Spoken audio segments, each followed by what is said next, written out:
There are so many heroes in Marvel Champions right now. And unfortunately, because there's so many heroes in Marvel Champions, I don't always get to play the heroes that I wish I could play. Now, part of this is due to just being a content creator, right? I have to, not that I have to play certain heroes, but I probably should play certain heroes, for the content.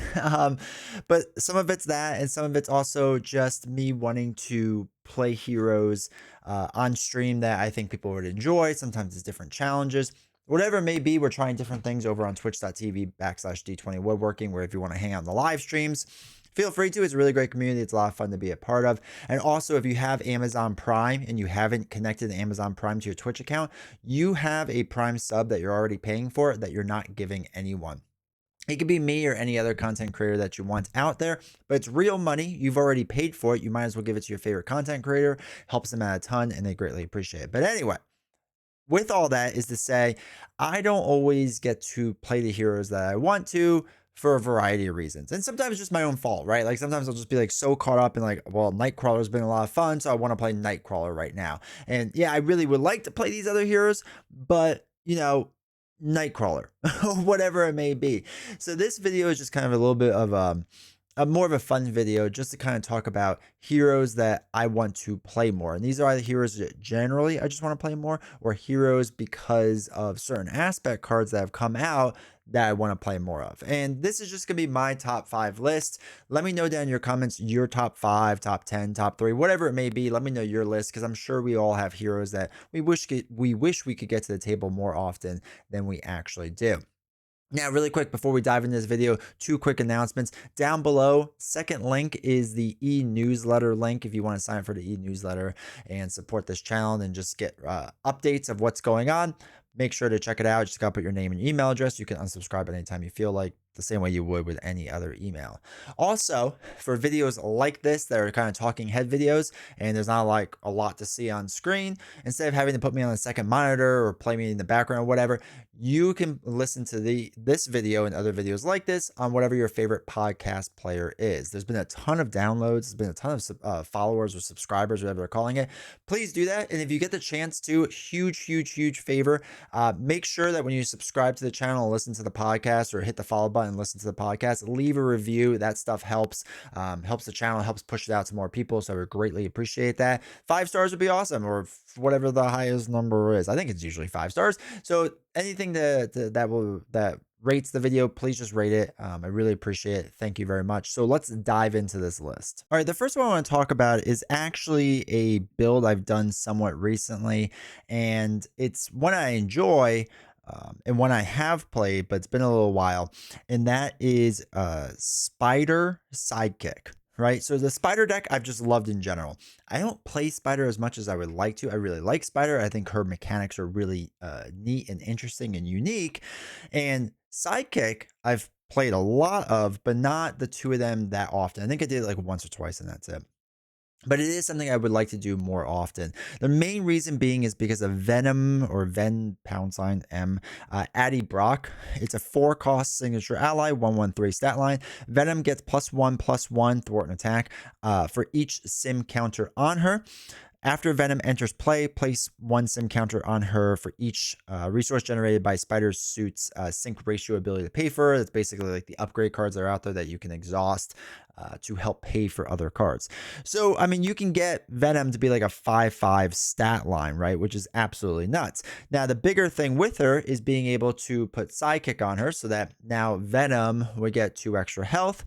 You could put more upgrades and stuff on it if you really wanted to, but I don't think you really need to. And then when Penny Parker flips down, you can just, exhaust the heal, and that also heals up Venom. But being able to have an ally that's basically what would that be, a 5/5/5 stat line, I think.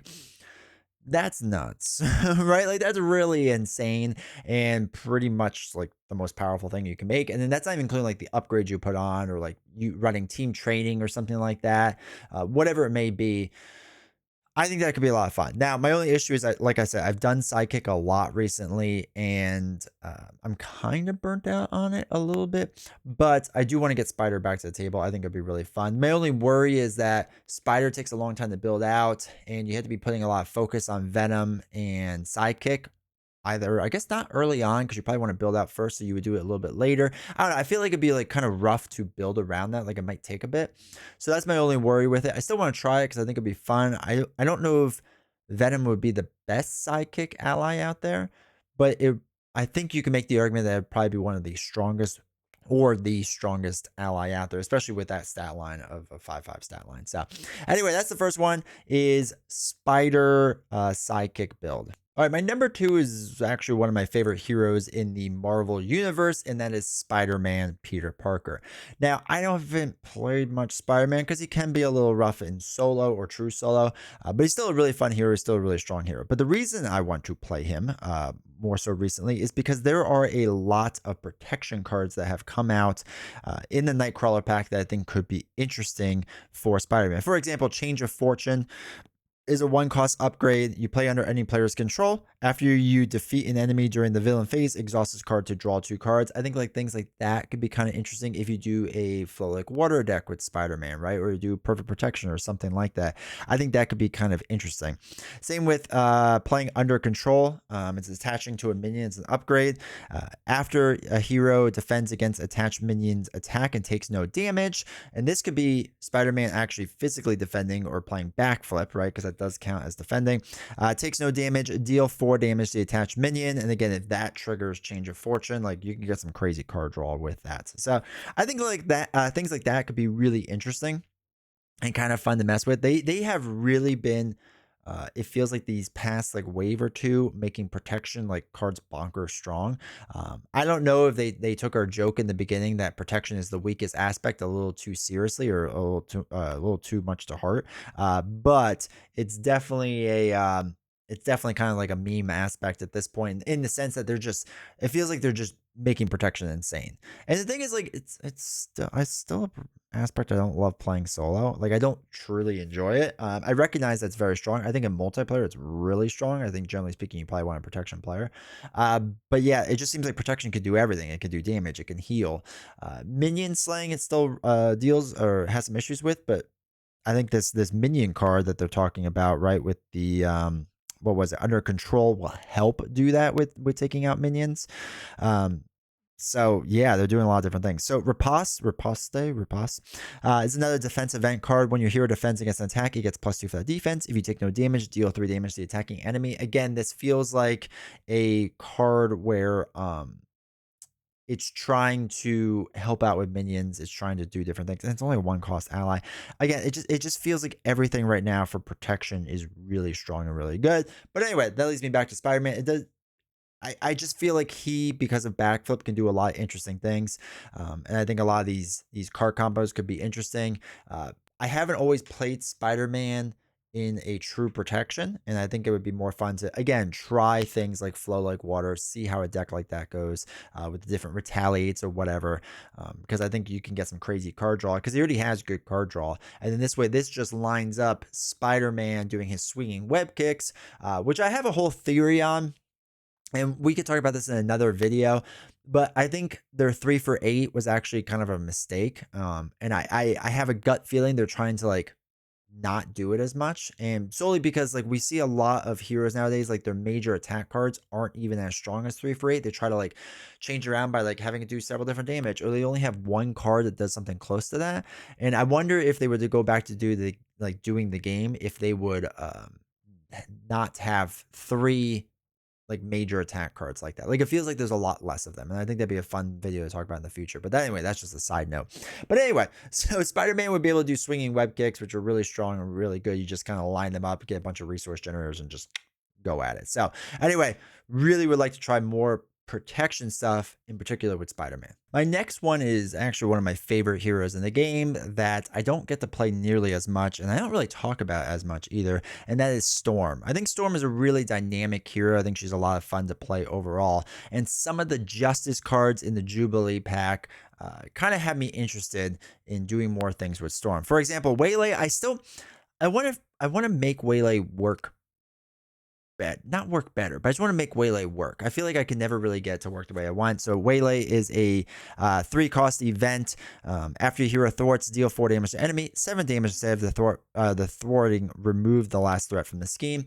I think cards like that could be interesting in the way that it works with Storm, because she has a pretty good ability to remove a lot of threat, especially with, what is it, thunderstorm? No, hurricane. Hurricane weather allows you to remove two threat from a scheme.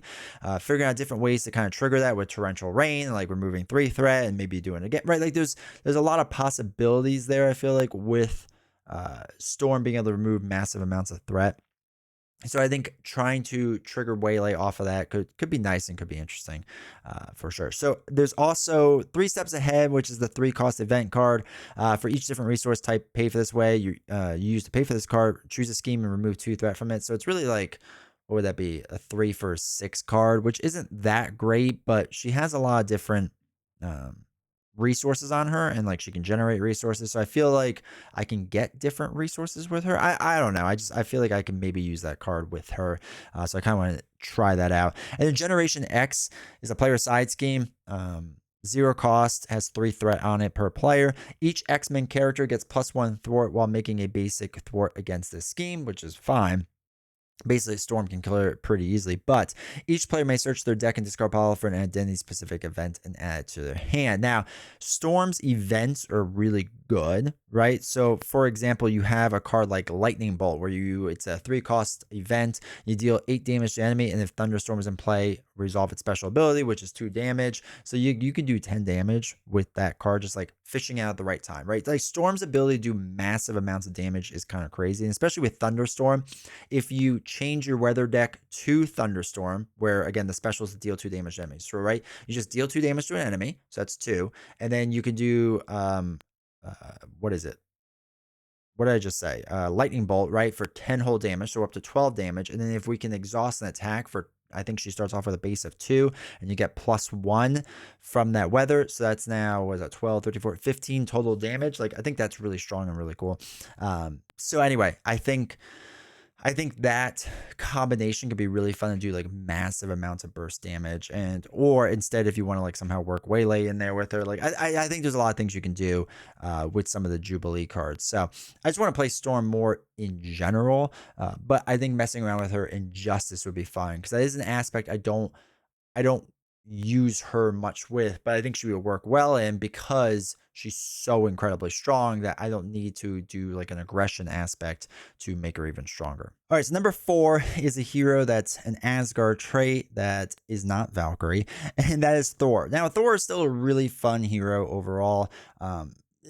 So many people have tried to get him away from the minion slaying build, and the thing is with Iceman, some of the cards that have come out, like I'll lean into the minion slaying with it. Like I think there's some really good options in here for it. So for example, you have Suppressing Fire, right? It's a 0-cost upgrade that attaches to the minion. When you attack and defeat attached minion, you get to heal 2 damage from your hero, which is great, because I don't want to flip down with Thor to heal up, generally speaking. I want to stay up in my hero mode, and he's got a ton of life. So Thor starts off with, how much life does this Thor start off with? He starts with 14, right? Yeah, 14 life, which is absolutely a ton of life, which is really strong.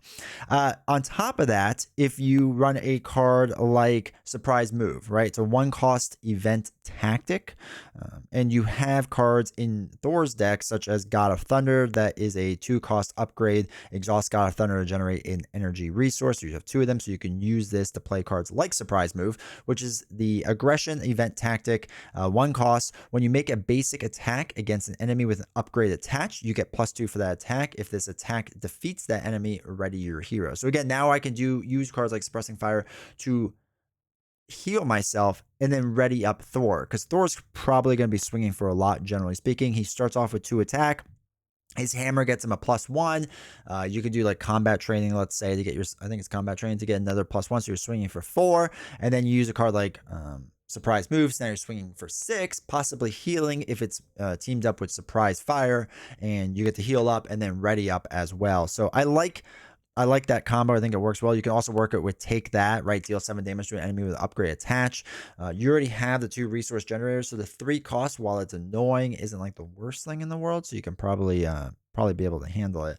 And then you can do your usual minion building stuff, or like looking for trouble and all that fun stuff. And then you have, that's the other one. Keep up the pressure as a player's side scheme, 0 cost, 2 threat on it. Each player may search their deck and discard pile for an attack event and add it to their hand until the end of the phase. Each attack event deals 1 additional damage.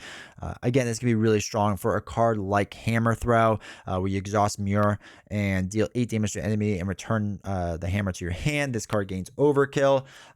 So again, you can't like do it multiple times, but you don't have to worry about like trying to line up the hammer throw. You can just go search for it and now deal 9 damage. With that overkill is always nice because it just, if your villain has retaliate, you're not going to get hit if you hit a minion first, right? So if you attack a minion first and the leftover damage hits the villain, you don't get hit with retaliate. Like combos like that are really nice and they work well. So I know like for personally a long time with Thor, I've tried to mess around to get him to not be so aggression heavy. And I think at this point, I'm ready to lean into it, right? Like let's just do more aggression, more minion building, slaying type things going on. I think it just makes the most sense with Thor. So anyway, that's my 4th hero, Thor. All right, the last one is pretty basic. There's not necessarily a certain aspect I want to run them in or anything like that. I just want to play this hero more often, and that is Phoenix. Phoenix is one of my favorite heroes. I know a lot of people don't like Phoenix for a variety of reasons, but I personally love her. I think her mechanics are a lot of fun. I really enjoy the restrain to unleash side. Again, I don't think you're meant to go back and forth. I'm gonna drive this home every single video because I still see people doing it where they're trying to like balance going back and forth, or I read about it. They're trying to, and like I don't think that's how you're supposed to play her. But people that want to play a much longer game, like it doesn't work well with Phoenix. With trying to like time it right, like it's really hard to time it that way. You kind of need to be a little more quickly, a little more tempo, right? You need to go a little bit faster. But anyway, the reason I want to play her is because this wave in general, and I'm not going to go through all the cards or anything, and I want to wait for Magneto to come out. But this wave in general has had a lot of X-Men cards come out. And I think it'll be fun at the end when they all come out, just to kind of talk about my favorite aspect cards. So that's a video we can do in the future. Just like this wave and the aspect cards I've really enjoyed playing. But there's a lot of X-Men based things, right? I think that's fair to say. And Phoenix is one of my favorite heroes. I mean, Wolverine's probably my favorite of the entire X-Men cycle, but Phoenix is very enjoyable. And I feel like a lot of these cards can help her in different situations. It can just make her more fun and more interesting. And I was hoping to get some more Psionic cards. I don't know if we're going to be getting any with Magneto. I don't know if there's been spoilers or not, but I try to like not read as much as possible because of Patreon. For those that don't know, on the $10 tier of Patreon, you get like access to unboxings, and it's my really hot takes about the unboxing. So I try not to spoil anything to see anything that's coming out. But anyway, I just haven't played Phoenix in a long time. I really enjoy playing her. I think she's a lot of fun. There's only a handful of X-Men heroes that I think moving forward, I really want to play anymore. Like realistically, it comes down to Wolverine is a top 5 hero for me, so I absolutely want to play Wolverine. Phoenix is up there, Storm is up there, Shadowcat's up there, and then maybe Rogue. And it's not even that Rogue's up there, it's just I found like a slightly new appreciation for her.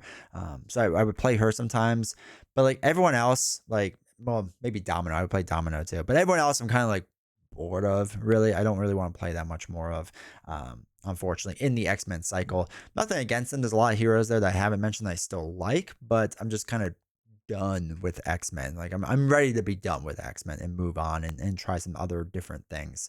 So anyway, while I've enjoyed it, and I enjoy most of the heroes, like I said, rather move on. But Phoenix is one of those heroes that I'm always willing to come back to because I think she's unique. I think she's dynamic. I think she's interesting. So I just want to get her to the table more often. And hopefully we can do that soon. So anyway, that is my top 5 list of heroes I would like to play more.